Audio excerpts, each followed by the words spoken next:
can businesses use video and social media to communicate their health and safety stuff within the business? Well, I'm a massive advocate of video and podcasts, you know that, otherwise I wouldn't be here. But can we do more with that? Let's find out in this conversation. Let's go. The problem in safety isn't deviation, it's complexity. Health and safety has gone mad.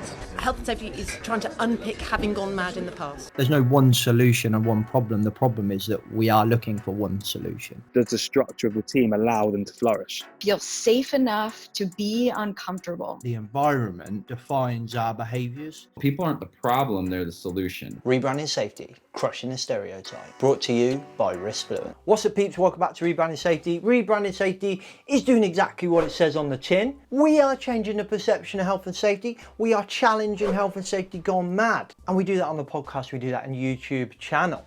So, in today's conversation, we're talking with a geezer that's done it all when it comes to video and film. Done it all. And now he's shifted and pivoted over to helping businesses and doing YouTube channels and stuff like that. And how did I spot him? Well, as you know, I'm quite prominent on LinkedIn. I'm on there quite a lot. And I spotted this guy kept coming up saying, you should be doing video for health and safety. I can help you do videos for health and safety. And I'm like, whoa, dude, back up. I've got the monopoly on YouTube videos for health and safety. Come on, move on. That's what I would have said if I wasn't so collaborative. Instead, I dropped him a message and said, yo, dude, let's chat about this. I want to know more. You're obviously a video expert and I'm extremely intimidated by your knowledge of videos and my distinct lack of knowledge of videos. And we had a chat long and hard about social media and videos and kind of using that to communicate messages throughout your business, whether it's just health and safety or anything else, but focusing on some of the skills that people use to build their own little businesses on YouTube and Facebook and Twitter, and how can we bring them into our businesses. And we talk about video and we talk about different styles of video, and you can go and watch some of Mark's stuff. I've done it again, haven't I? I always do that. Today's guest is Mark Knight. I do that. You can go check out some of his stuff, and there's like, I just really like his kind of styles, and he likes to play around with stuff and try and make it a bit more innovative. And we talk about the relationship between, say, me and people like you as clients that are employing a videographer or a filmographer or whatever you call these people, and how we kind of get that collaborative relationship, because it's really difficult. I've done that a few times and I never really managed to get the outcome that I imagined. So how do we do that? And it's a real challenge. I'm not going to lie to you. If you've ever kind of engaged with a company that does video and stuff before, it's really hard. And if you're anything like me and you follow like these video companies on LinkedIn, you'll see there's this ongoing joke about, you know, what the client expects and what the client wants to pay. But I find most of the time the biggest breakdown is communication, being clear what we want and how we're going to get that, and then vice versa as to how much is that's going to cost, etc., etc. But in this conversation, we pretty much know all of that, so hopefully you will walk away with something you've learned from this, and you'll look at video and podcasting and etc. as in a new light to be able to utilize that within your business. So let's jump into the conversation with Mark Knight, pretty much a video expert and legend. Let's go. Just a quick note to say that this episode is split over two. We decided to do that in the post-edit stage. The reason for that being the imminent birth of a child is like 3 days overdue when you listen to this episode. No, it'd be 5 days overdue. It'd be like a week overdue. So we're trying to build ourselves up some capacity by elongating these episodes over 2 weeks. So it gives us a little bit of leeway to be able to spend some time with the baby when it gets here, and also gives us some time to get ready the awesome mini-series that is coming up. You have to wait and see for that. Anyway, I'll let you get into this episode.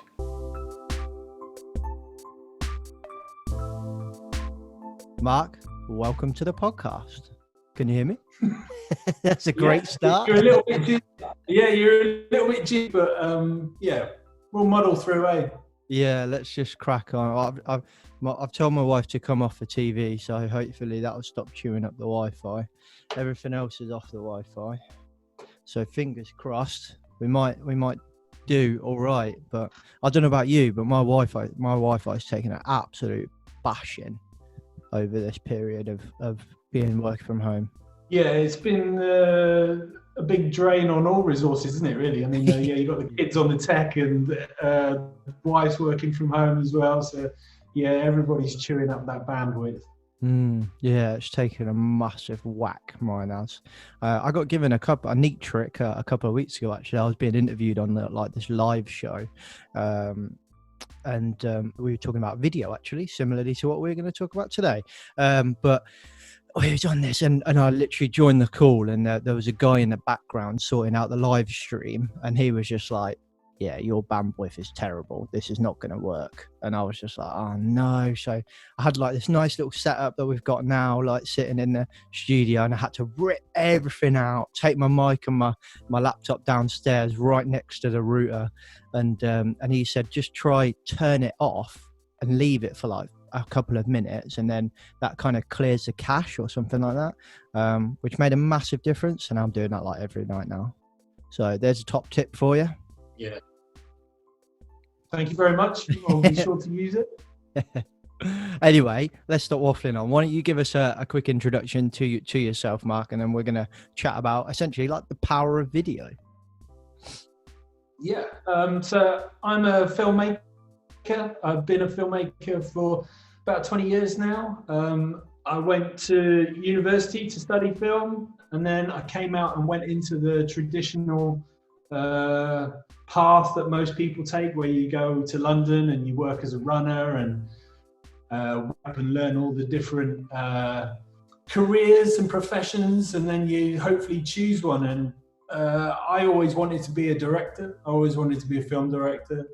And basically, over the years, I've worked across advertising, corporate film, a little bit of TV here and there. And yeah, and it's got right now where I've recently come out of owning a communications company, which specialized in creating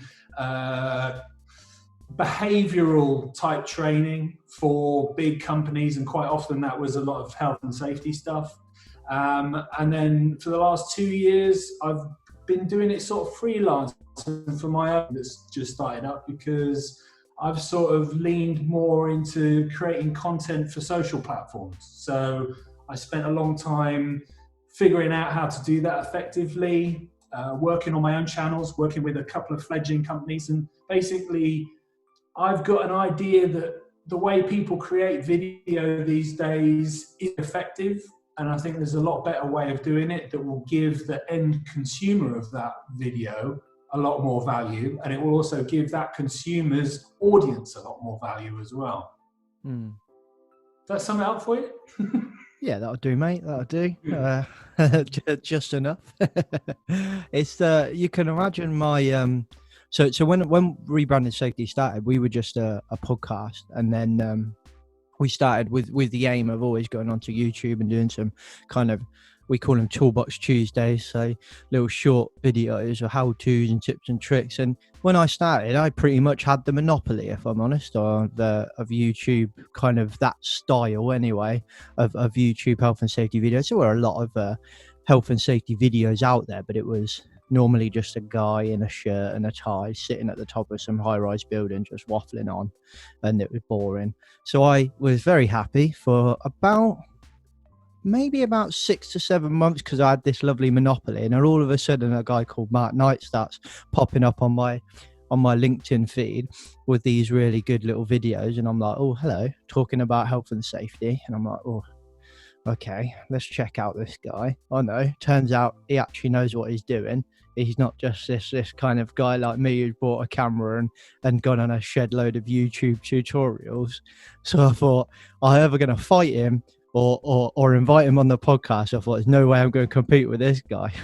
What kind of your kind of message in those videos were, and correct me if I'm wrong, but like businesses should be using video for health and safety, which I thought was interesting. What kind of made you touched on that you've worked with health and safety a couple of times, but what made you think, hang on a minute, there's a niche here, or there's a need for something you could provide? Yeah, I mean, as I said, I used to own a company where we used to deal with a lot of big businesses that were spending money on health and safety communications using video. And I used to work on projects that were expensive. And we used to make a health and safety job. I would always see it as, I'm not really making it for a health and safety audience. I want to make a video that I'd watch even if I wasn't even interested in health and safety. So I used it as almost film school. So people were paying me to make video for them. But what I was doing is I was trying out a load of techniques. So that would be documentary, that would be fictional drama type stuff. It would be using animation. And we were fairly successful with it, considering we were based in Huddersfield, so we were only 5, and all the big boys in the corporate world, they're all London-based, they've all got big headquarters, and they all get big budgets to work on their films.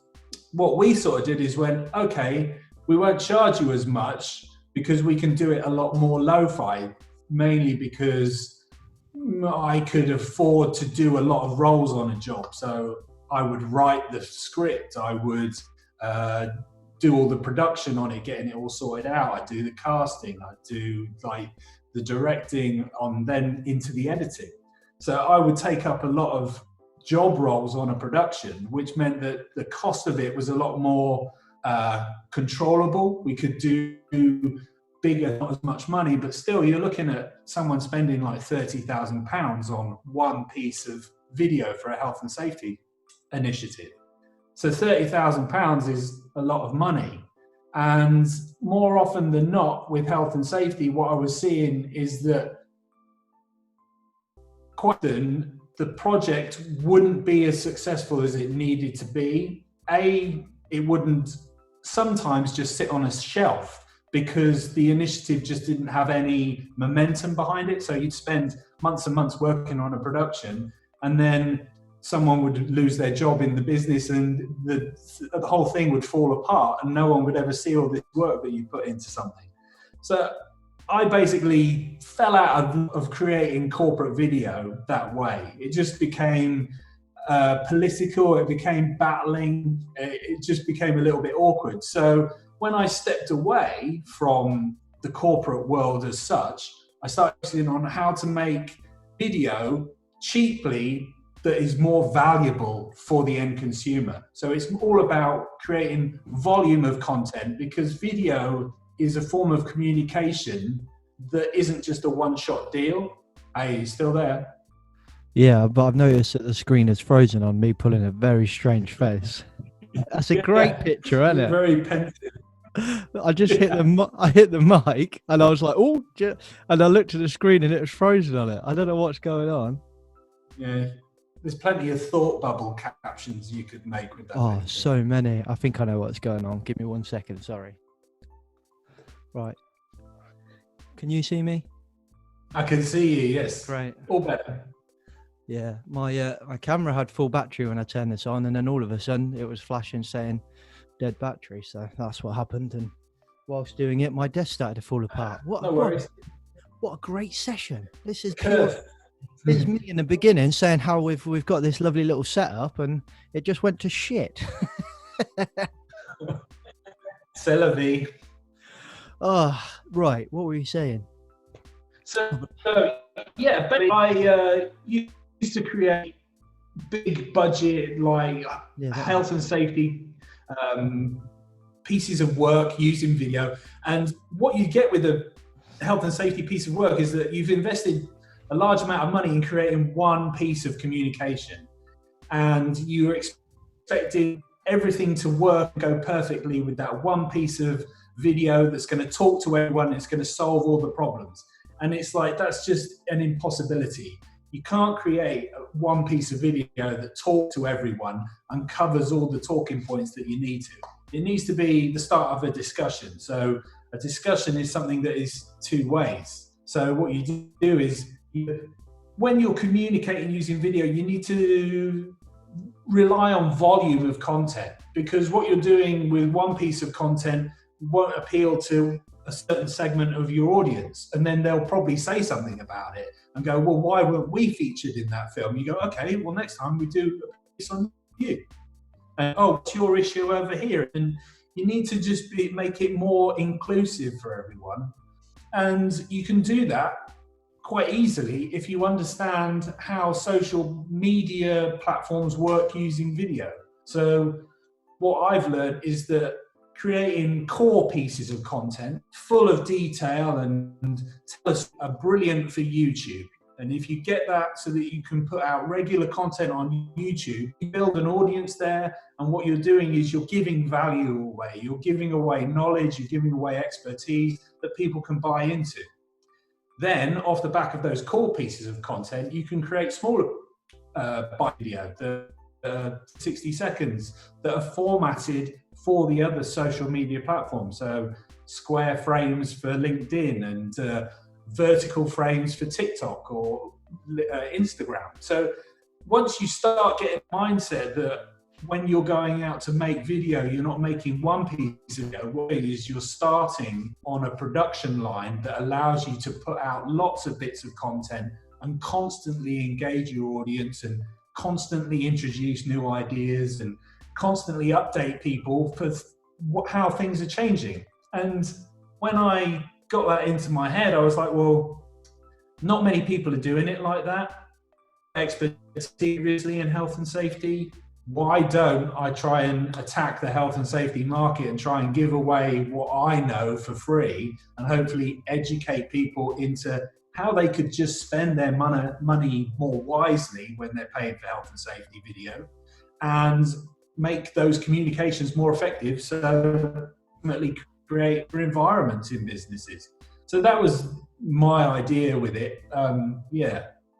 That's sort of where I've ended up, but then that all sort of stopped a little bit when the COVID kicked in, because it just didn't feel right to be trying to push an agenda on it. But I think now that people are coming out of it, what I was proposing prior to COVID is even more relevant now, because everybody's business will now have changed. There is a health and safety element to that for every business. And it changes literally every day with the Prime Minister's speeches. So if you wanted to have an effective health and safety communication strategy, you would have someone who's making little bits of video for you that you were putting out to your audience in the places where they get their news from. So yeah, that sort of was where I was coming from when I started on the health and safety angle.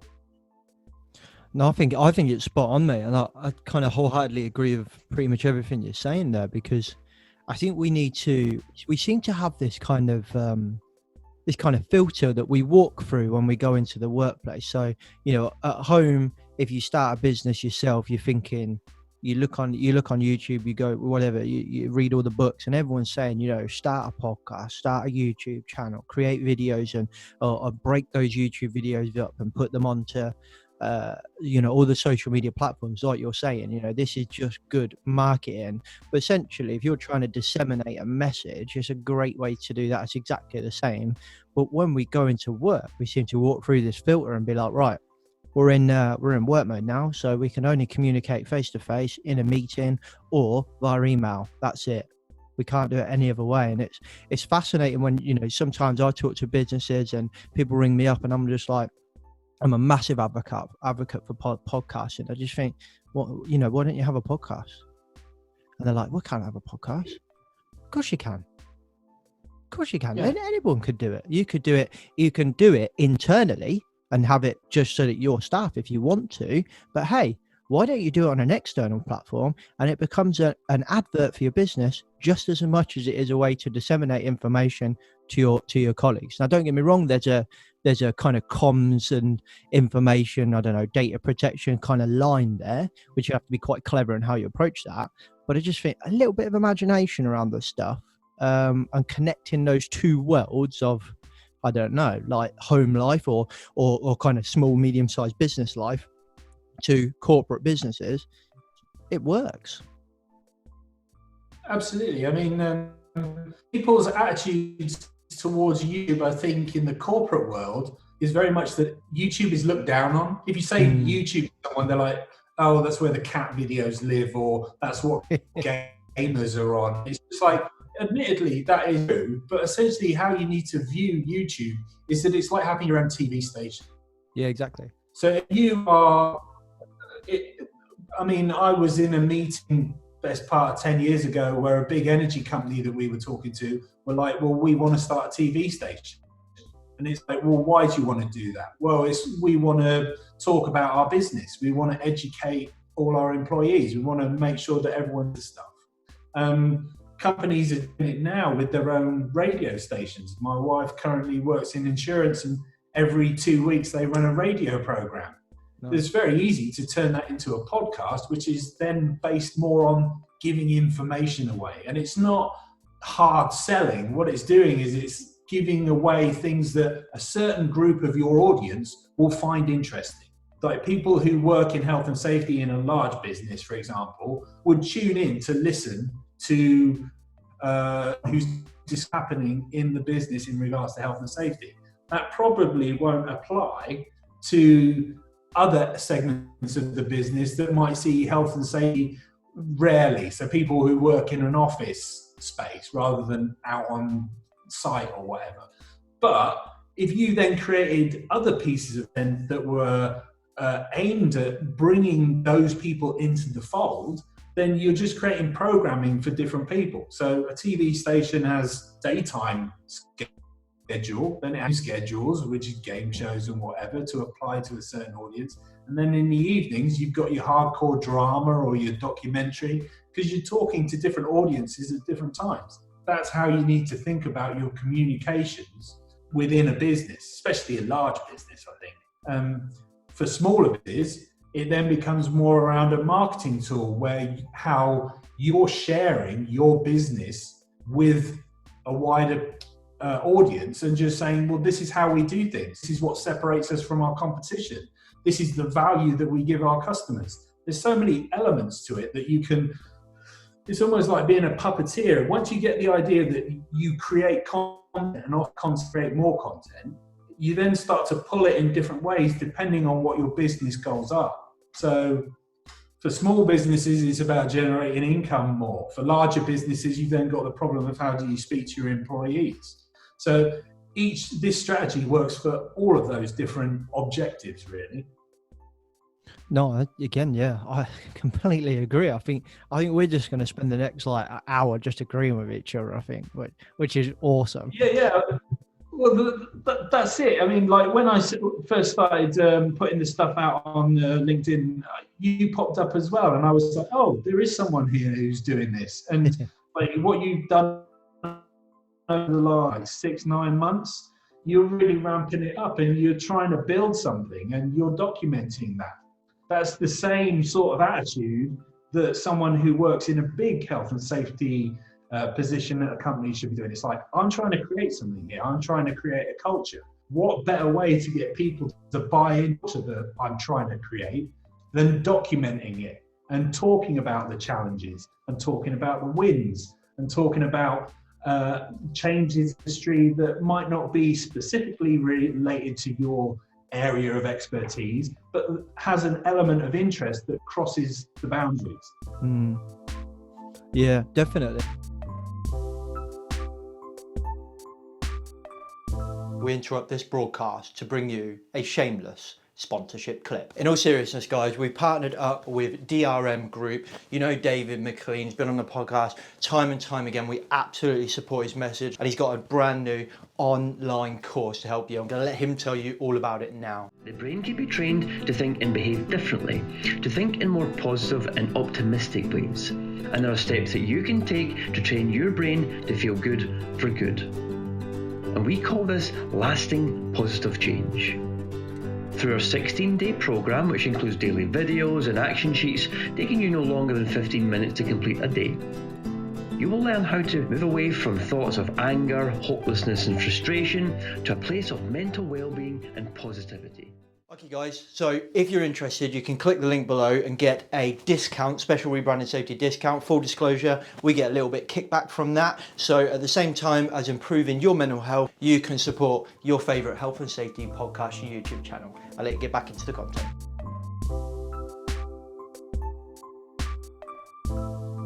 What you kind of said earlier about YouTube being looked down on, I think I can directly agree with you. I think in the first, we've been going a year now on YouTube, about 2 years with the podcast, give or take, and in the first year it was slow, like really slow. And I think, to be honest, I think most YouTube channels are probably really slow, and then their momentum starts to pick up. But like, I wouldn't say we ever really got hate or anything, but it's interesting when, say, a great example is talking to recruiters. I'm talking to recruiters, trying to get myself a new day job, for example, and all of those recruiters are not, I wouldn't say they're critical, but they're not as kind of positive about it as I thought they would be. I think when I first started, I was like, do you know what? I'll nail a job tomorrow. Because they'll be like, look at all this stuff he's doing on YouTube. This is innovative. This is this podcast. Look at all this one. This is exactly what we need. Nah, not a thing. Like, it was just, and even in a couple of times, people were just like, we think that's effective. We think that's a negative to our brand and stuff like that. And I'm just like, wow, that's interesting. And now I look back on it and, like, just this morning I had a check of how many subscribers we've got, and we're like 330 now, which is just crazy. And I'm just like, something's right. We're building a little community, or a tribe as they call it in the YouTube community. It's like we're building a tribe of people that resonate with stuff. They want this stuff. And I think, well, how do we put that into business? And I think that's where people struggle. It's that transition of putting it into business. Why would we have that kind of thing in our workplace? And I think about so many businesses that are national businesses, and the head office is in London, or the head office is up north, or wherever, in one of the metropolitan cities. There's always a divide. In every business I've worked in, there's always a divide between head office is kind of this ivory tower on its own, and the rest of the business is the reality.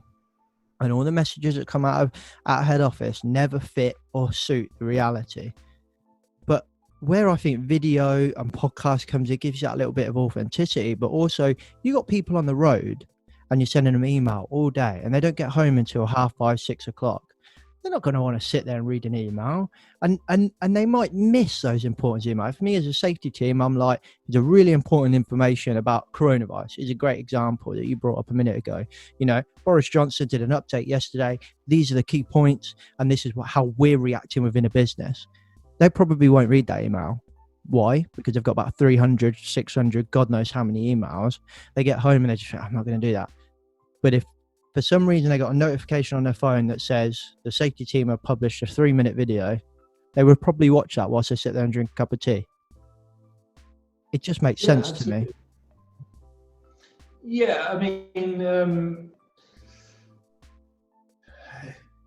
it is a difficult one because YouTube is looked down on in terms of the film industry, so to speak. So there's always been a hierarchy in how films are created. So at the top, you've got cinema. People that make cinema, everyone knows who they are. Then you've got TV, and then probably similarly, you've got advertising, and then music videos used to be, and then it would be corporate that was looked down on as being quite poor, because quite often it was just very there wasn't a lot of creativity. It has changed. There are people who make wonderful corporate films, but as a genre altogether, it's kind of like ugh. And YouTube sits beneath that. Whereas if you create a video for someone, it was interesting, like you're talking about divides there. Have you got an example of that? Like how companies are divided? I mean, because I worked on a project for a big company that was a health and safety project when I was first proposing how to make this type of content. And what it relies on is just a level of honesty and authenticity that I think scares businesses. Yeah, because definitely. If you are being open and honest about your troubles, problems that you've got, you have to own it. Because if you try and hide it, that's just not you're sort of sweeping issues under the carpet. For example, I went and filmed a health and safety job for a big energy provider, and put the edit into them, and then they came back and went, oh, you can't have that sign, that image of that sign that's up in the lobby because it's not right. And it's like, well, it was there. I filmed it, so it's part of the story.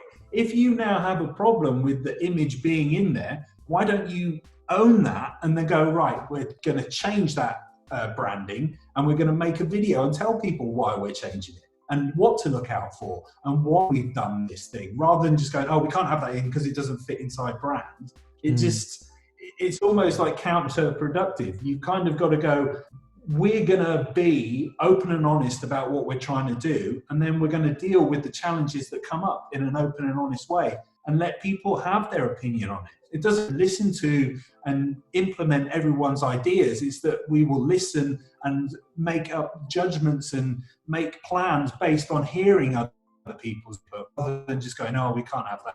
It's like when you're shooting things and you film someone and they haven't got their PPE and they go, oh, you can't use that shot.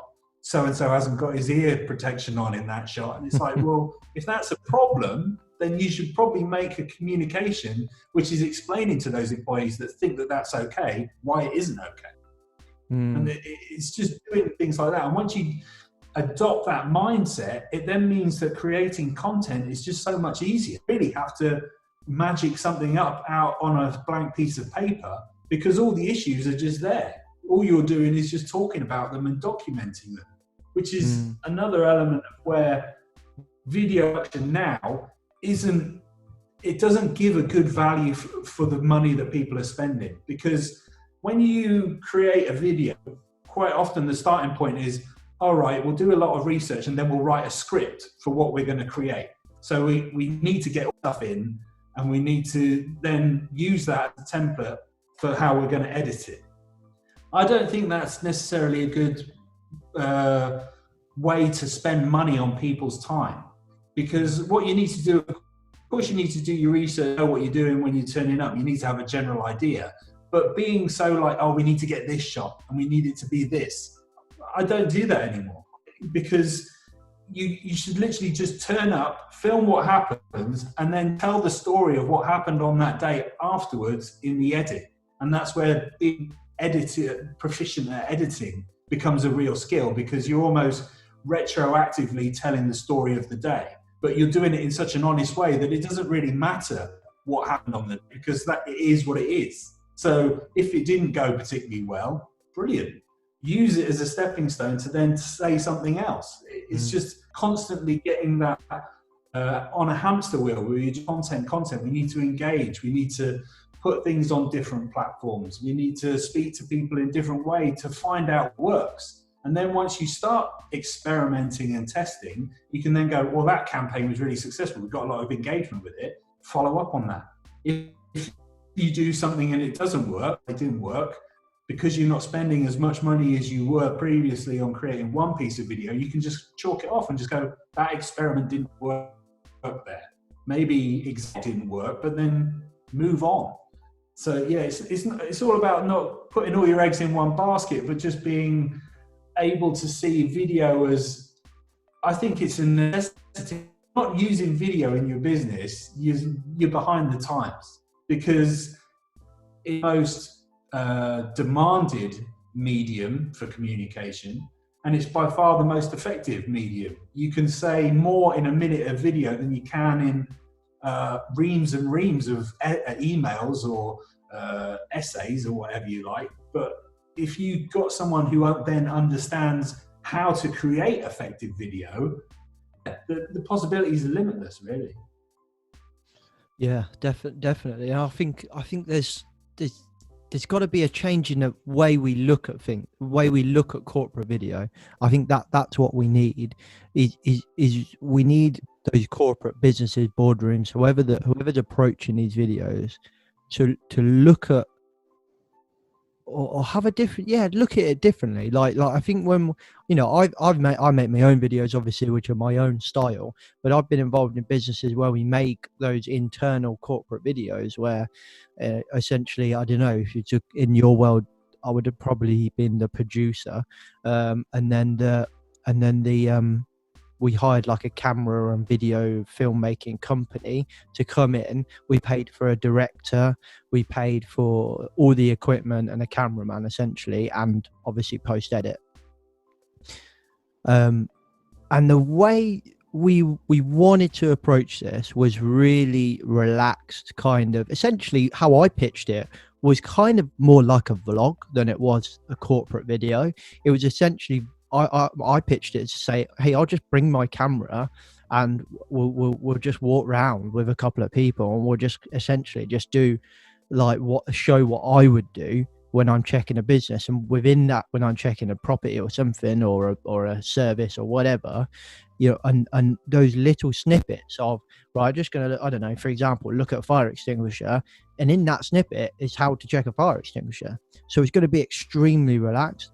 What we ended up being produced was extremely formal, and we paid a lot of money for it, and it was just essentially me standing in front of a camera going, hi, welcome to this video. Here we're talking about fire exit. And I was drained. I didn't want to do it because I'd lost all my motivation. I was like, no one's going to want to watch this.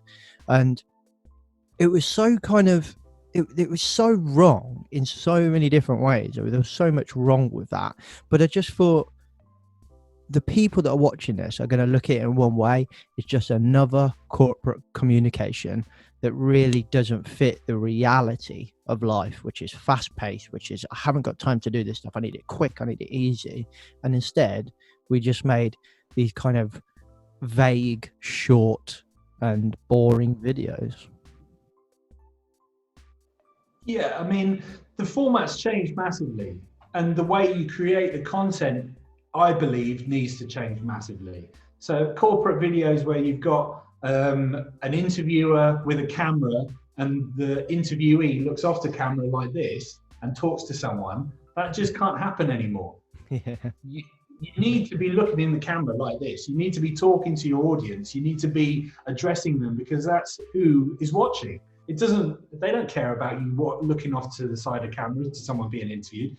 To me, that is just like a big no-no these days. It totally breaks down the ability to connect with other people, and it's just not authentic. And the same goes for if, like, quite a lot of things in health and safety start with site inductions. So site inductions are normally someone that doesn't work there will do a very dry voiceover with a very cheap musical track accompanying it with some shots of what the building looks like. A much more engaging way to do that would be to actually show what it's like for someone to turn up on site. So what do you do when you reach the front gate? Where do you park? Why do you park reverse park? What rules do you have to follow? Do you have to do a site induction? Do you have to have specialist equipment? Do you have just knowing where the toilets are and things like that? But you could do it in a very naturalist way. It was almost like a tour. So you have been taking on a guided tour by someone who is part of the and understands how the business works. And then you're sort of meeting the characters that you will be interacting with when you're working there. And it's just a lot more valuable and a lot more engaging and thought-provoking, and probably more memorable, because as soon as you sit down and watch a film that is very like traditional and it's very dry and you've got that voiceover and it's just, you need to go to this point when this bell rings and all that type of stuff, you're pretty much just on cruise control. You just get it to end. Whereas if you put a bit of vibrancy into it and a bit of a immediacy with it being, oh, I've seen that guy, he was in that film that I've just watched. That would be a lot more, it create a better community, people that work there, I believe. And that's how you start. And once you start on that journey of thinking, we're not creating here, we're just documenting who we are, that then opens up avenues of creativity and creating video in different ways that people haven't seen before. Ultimately, that's the best way to bring a new audience in. I'm creating pieces of video that are different from anyone else, or different from anyone else in our sector. So I think someone who is running a health and safety department and has a communications budget they should be thinking about creating video content on a consistent basis that gives value away for free, not just for their internal audience, but also for their external audience. So once you start doing that, you're improving the culture of your business, you're improving your brand in the marketplace, and you're setting yourself up as someone who's saying, we're market leaders in this. Because we're going to go, right, this is where we're going now. We want the best safety culture. Right, let's do it. And there won't always be wins. There will be losses. But as anyone who watches any sort of self-help nonsense on YouTube will know, failure is the only way to success. You don't immediately get to success. You have to fail many, many, many times. I thoroughly believe that. No, I agree with you. How much do you think all of this stuff, like, you know, those kind of ideas you're coming up? To be honest, I was just like, what, that induction thing is a great idea. I'm sitting here thinking next time, you know, just strap a GoPro to the new guy's head, you know, and that's it. Just right now, just induct the guy. Like, boom, you've got yourself an induction video.